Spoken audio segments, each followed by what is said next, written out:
I think it's fair to say that Hollywood's been having kind of a tough time lately, what with the unspecified virus of unknown origin, shutting down movie theatres and delaying major releases over the past year, combined with embarrassing revelations about what goes on behind closed doors, and a growing atmosphere of antagonism and hostility between the fine folks of Tinseltown and the customers who ultimately pay their wages. And never were these troubles more obvious than in the ratings for last night's Academy Awards ceremony, which recorded the lowest viewing figures in the show's history, dipping below 10 million for the first time. Damn, it was even worse than last year. And it got me to wondering, how exactly did it come to this? I mean, I'm old enough to remember a time when the Oscars was still an exciting event that had people buzzing with interest and speculation. Yeah, it could all get a little bit self-indulgent and excessive at times, and there probably weren't many people on the edge of their seats wondering which film was going to win Best Sound Design or Best Makeup, but generally speaking,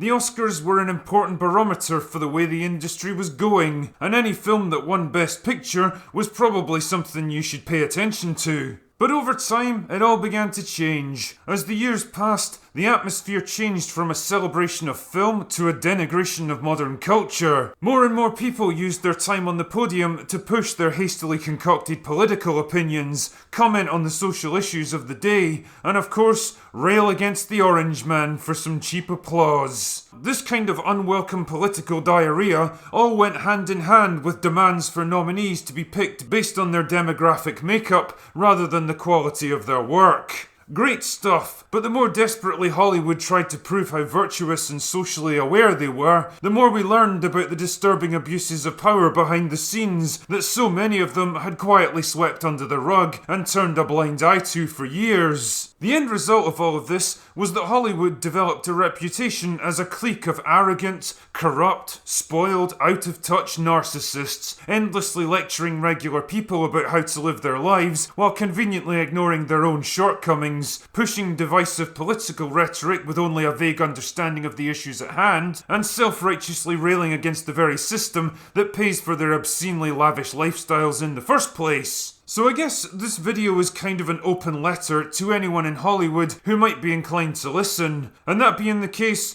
my message is a simple one. Fucking stop this insanity. Stop trying to lecture us. Stop pretending to care about things that you absolutely don't take a minute out of your life to actually support. Stop using your platform as an excuse to push your own political views. Stop trying to inject it into every movie and TV show that you produce. And most of all, stop pretending that you're even intellectually or morally qualified to talk about this stuff. Your entire industry exists for the purposes of entertainment. That's your job. That's your one and only objective. You're there to entertain the paying customer. You're not there to tell them how to live their lives, or which groups of people they should support or condemn, or how the country should be run, or how they should vote in the next election. That is none of your fucking business. And the more you try to do it, the more people you piss off in the process. It's no secret that the past year has been kind of a tough one, and for most people, daily life isn't all that fun or uplifting right now. And that's where you should be in your elements. Entertainment used to provide some much needed escapism from the troubles and cares of the real world. No matter what was going on in our lives, we used to be able to watch a movie or a TV show and just lose ourselves in a different world for a couple of hours. A world that was allowed to be fun, exciting, colourful and uplifting. It was like a little vacation from real life. And when we came back, we usually felt better about ourselves, a little more ready to take on the next challenge that came our way. But not now. Now it seems like every single piece of media produced today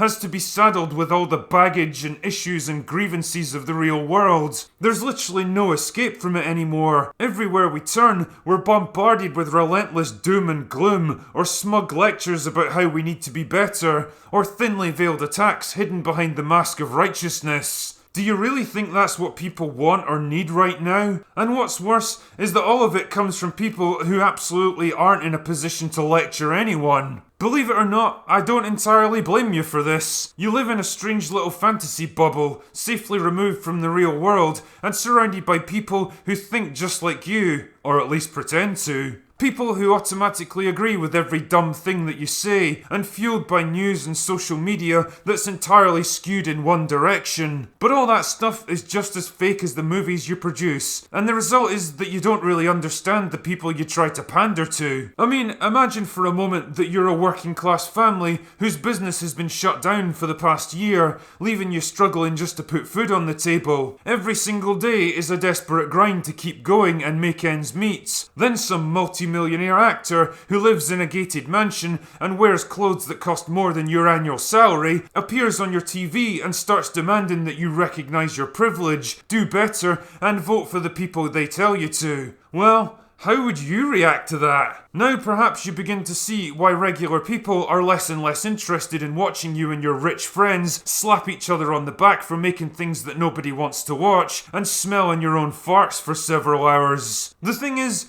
you probably think I'm enjoying all of this, then I just want to see Hollywood burn to the ground out of sheer fucking malice. But the truth is the exact opposite. I actually want you to succeed. I want Hollywood to be great again, because I know what you're capable of when you're at your best. You guys have produced some of the most incredible movie experiences of my lifetime. You've put together works of art that have thrilled me with excitement, made my heart pound with suspense, inspired me with wonder, and even brought a tear to my eye. And you've done this same thing to millions of people all across the world, generation after generation. But you're not doing it anymore. You've lost sight of why you exist. You're pushing your own audiences away by trying to force things on them that they don't want, and instead of taking a step back to question whether you're walking the wrong path, your pride and ego compels you to double down again and again. You're like a condemned man digging his own grave and berating his captors for not giving him a bigger shovel. I guess what I'm saying here is that maybe your audience aren't the ones who really need to do better here. Maybe you are. And maybe if you carry on like this, you're gonna learn that lesson the hard way. Anyway, that's all I've got for today.